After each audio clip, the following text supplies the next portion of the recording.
So in this video, we're going to go through some of the new features related to additional contacts and the new drag and drop process that we've added.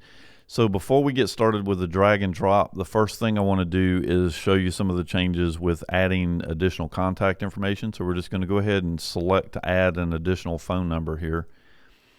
We'll skip the top part. It's pretty much the same, first, last name, whatever it is that you know about them up here. The changes are down here on the bottom. So now it is actually required if I put in a new phone number. So let's say I put in,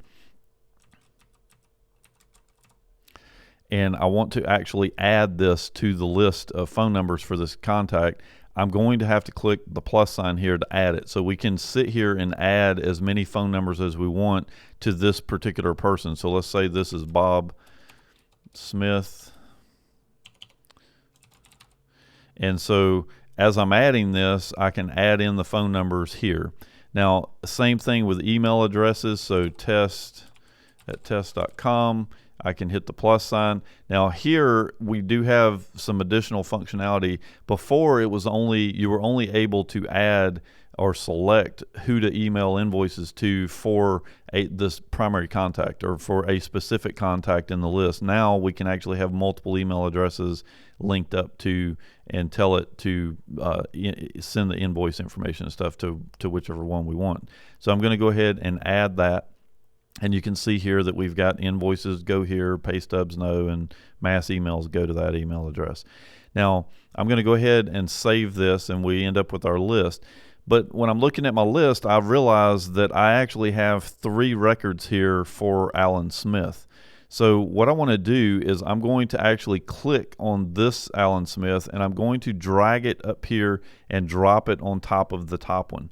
And it's going to come up and ask, do I want to merge these? And I'm going to go ahead and say yes. And every now and then there is a slight problem here where it doesn't refresh the screen, but you may have to hit view contact if it doesn't. It only happens every now and then. We're working on that. And so now I've got, you can see here that I have this Alan listed. And so I'm going to go ahead and drag this other one up on top of it as well. And so now what we have is we've got our Alan Smith and we have our home and our cell phone. Now the first time you didn't actually see it do anything because it only had an email address. So it had merged cell phone into the one that had the email address. But now you can see that I've actually got a bigger record here and it has put both of these in. Now let's say that I've actually made a mistake and I want to unmerge them. Well, to do that, all we're going to do is select the little icon here to unmerge.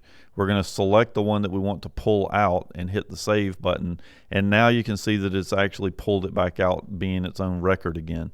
So you can both merge and unmerge the records together on this list. So that's pretty much all there is to it. The primary thing is just to remember when you're adding additional contacts or adding a new contact. Let's do that real quick. I'm going to go to locate contact. We'll add a new contact. The same thing goes here. We now, instead of just typing in an email address and hitting save, we need to make sure we hit the plus sign, select whatever options we want for it, and then save from there to make sure that everything gets saved properly.